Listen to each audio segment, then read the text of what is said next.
Thank you. أعوذ بالله من الشيطان الرجيم بسم الله الرحمن الرحيم. Today we will be talking about the teachings of Mevlana Jalaluddin Rumi. Who is Mevlana Jalaluddin Rumi? When we look at Mevlana Jalaluddin Rumi and his works, Rumi is one of the greatest spiritual masters of Islam.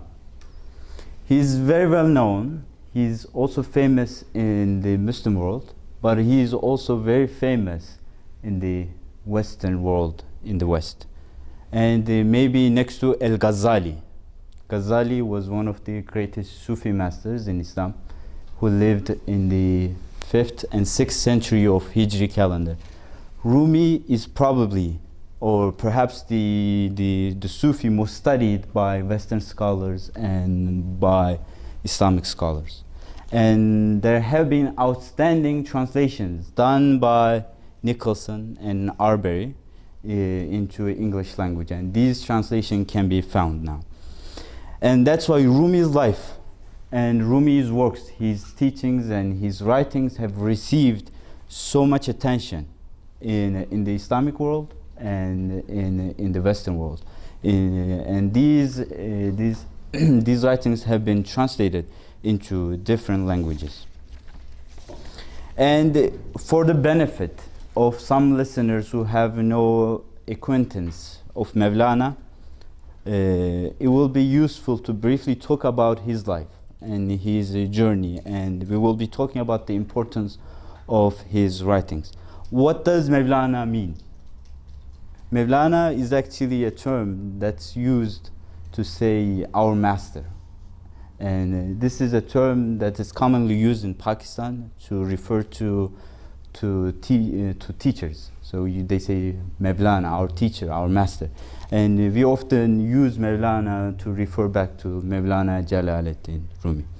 So who is Mevlana and where was he born? Mevlana Jalaluddin Rumi was born in the city of Balkh in Khorasan. Now it says in the land of Afghanistan in 1207. And he was the son of Bahauddin Walid. His father was Bahauddin Walid. And Bahauddin Walid, his father, was also a very competent scholar of his time. And he was also a Sufi. So by the time Rumi was born, he was under the control of his father, and he was constantly educated by his father and his teachings. And around 1219, when Rumi was around 12 years old, the family decided to move.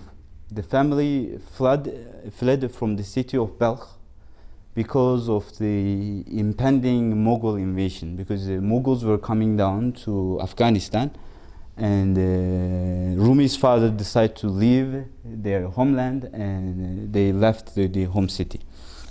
And after several years of traveling, the family finally settled down in the city of Konya. So on their way from Afghanistan, on their way from the city of Balkh, they visited important cities, including Mecca and Medina, where they did their pilgrimage. And they visited important scholars in Anatolia, in other Arab cities, including Malatya, Baghdad, and they finally came to Konya. And when Bahauddin Walid, his father, came to Konya, he occupied a very high religious office in the capital, because Konya at the time was the capital of Seljuk Empire.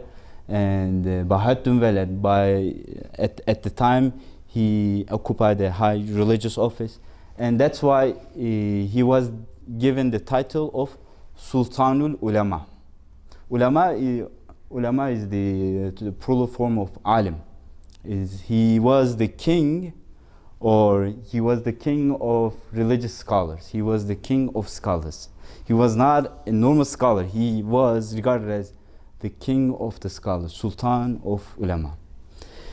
And Bahauddin Walid passes away. He dies, and after Bahauddin Walid passes away, Rumi continues his studies in different cities. So he leaves Konya and he goes to major education cities in Syria.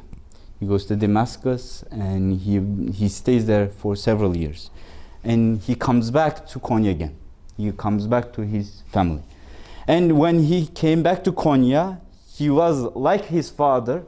He was a prominent scholar. He was educated by his father, but he also got education in different cities. So when he came back to Konya, he was already a prominent scholar.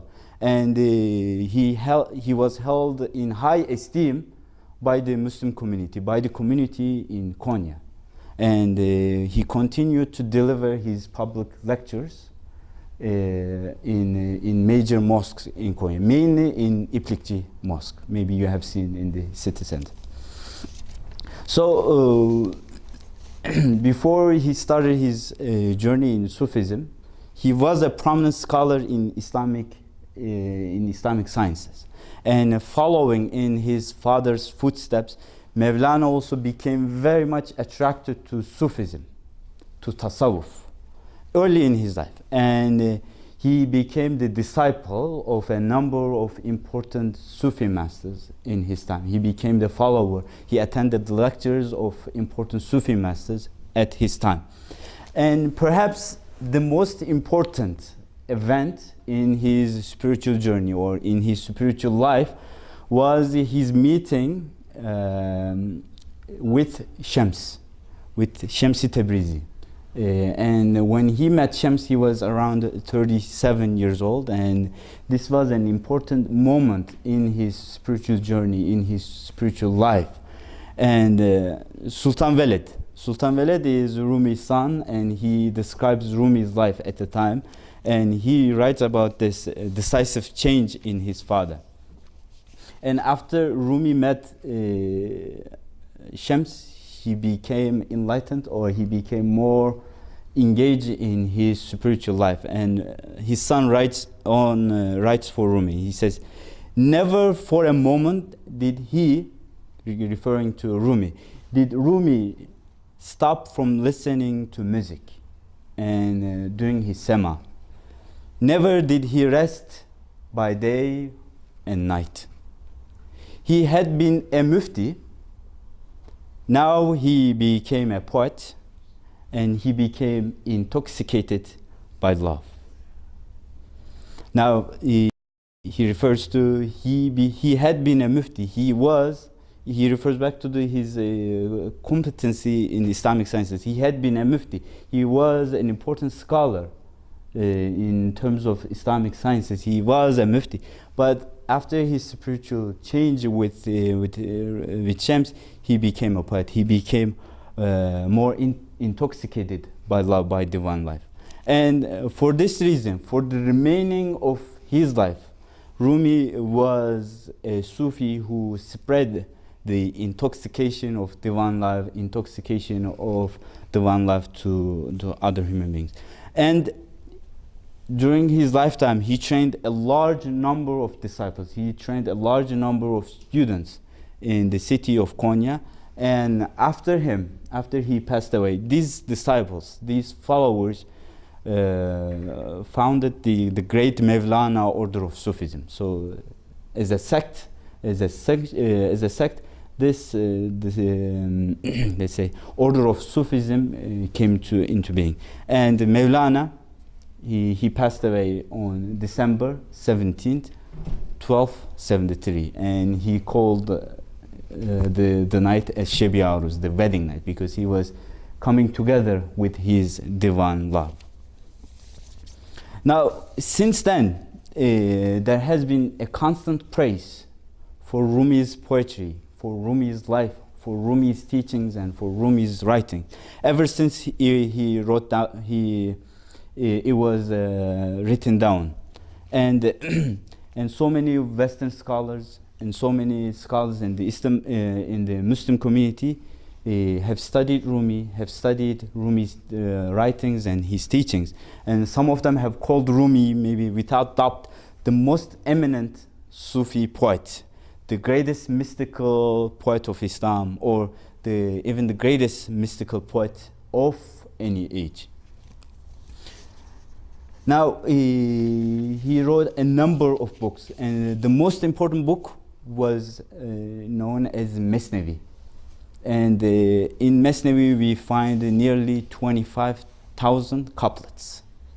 And it contains a great number of rambling stories and anecdotes of diverse styles. There are fables using animals. And in these fables and stories and anecdotes, Rumi has a purpose.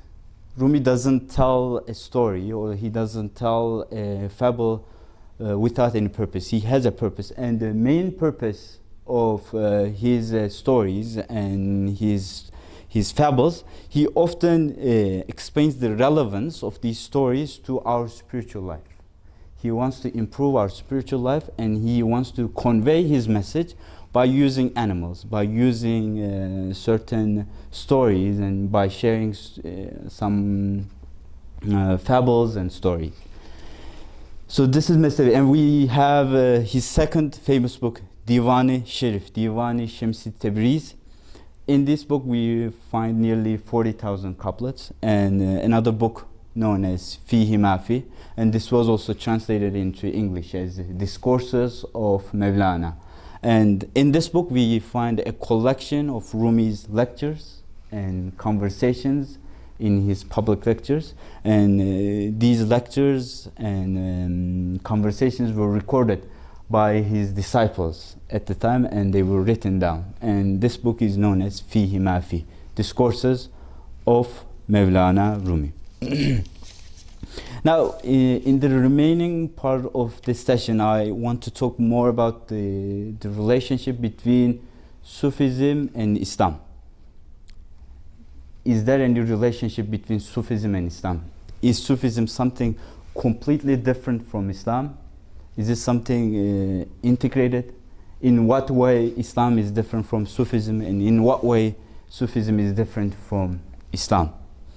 And Sufism, or in the Arabic literature we use the term tasawwuf, is probably the most universal manifestation of the inner dimension of Islam.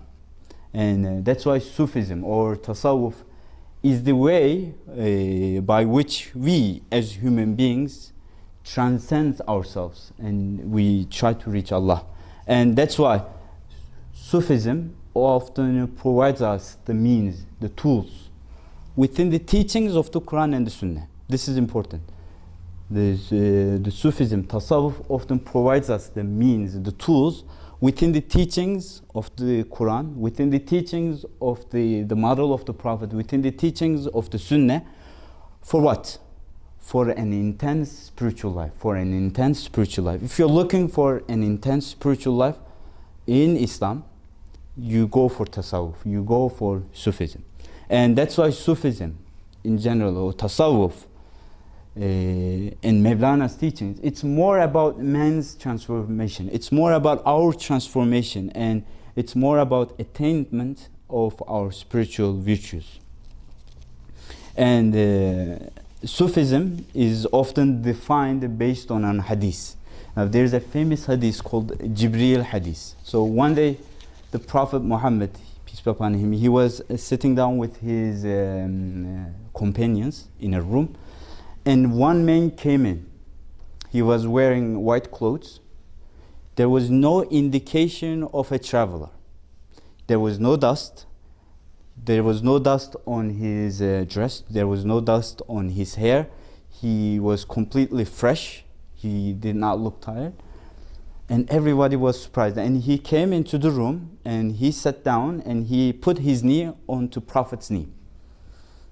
And it's kind of disrespectful because you're coming into the room without getting any permission. And you're putting your knee onto the Prophet's knee. And he started asking questions to the Prophet. He said, "Akhbirni anil Islam." He said, "Tell me about Islam. What is Islam?"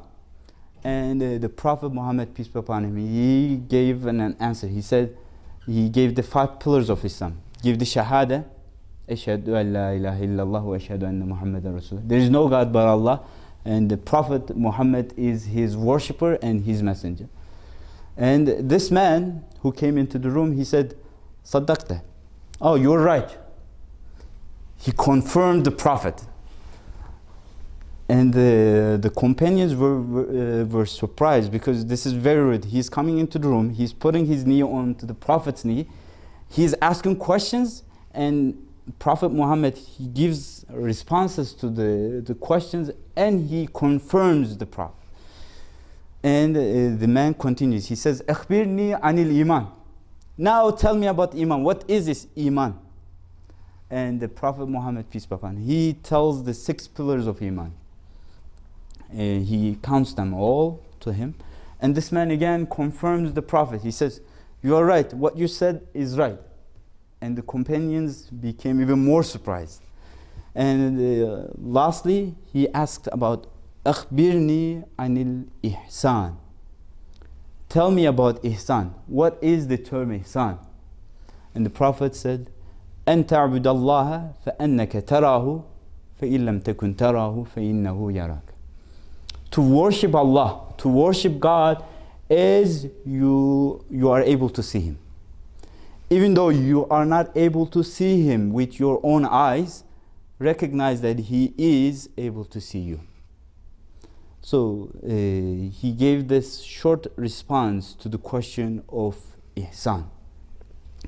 And this hadith, also known as Jibril hadith. Now let me finish the story. Now this man says again, oh, you're right, Saddaqta, you said the right word. And this man gets up and he leaves the room without talking to the other companions. And the companions are surprised, and the Prophet, peace be upon him, he says, do you know who came into the room? The companions had no idea. And they said, the Prophet Muhammad knows better than us. And the Prophet, peace be upon him, he said, it was Jibril. It was Jibril who came into the room to teach about your Islam, to teach about your Iman, and to teach about Ihsan. Now this hadith became the basis of many Islamic sciences in the Islamic world. Now when we talk about the 5 pillars of Islam, the Shahada, the prayer, the fasting, giving alms, giving zakah, and going to Hajj, we know them as the fiqh, the Islamic law. These are the basics of Islamic law. And then in the second part, the Iman part, there are 6 pillars, and these 6 pillars became the basis for kalam, for let's say the basis of the mind. And how do we understand God? How do we believe in God? They provide the basis for that. And now when we're talking about ihsan, this is the part for tasawwuf. Now you may be praying, you may be praying for while you're praying, but you need to do it with your heart. And this is the moment, this is the defining moment for Sufism. And in Islamic sciences, fiqh or Islamic law deals with the part of Islam, the 5 pillars, and the details in that. And the field of kalam, the field of itiqad, deals with the teachings of the Iman.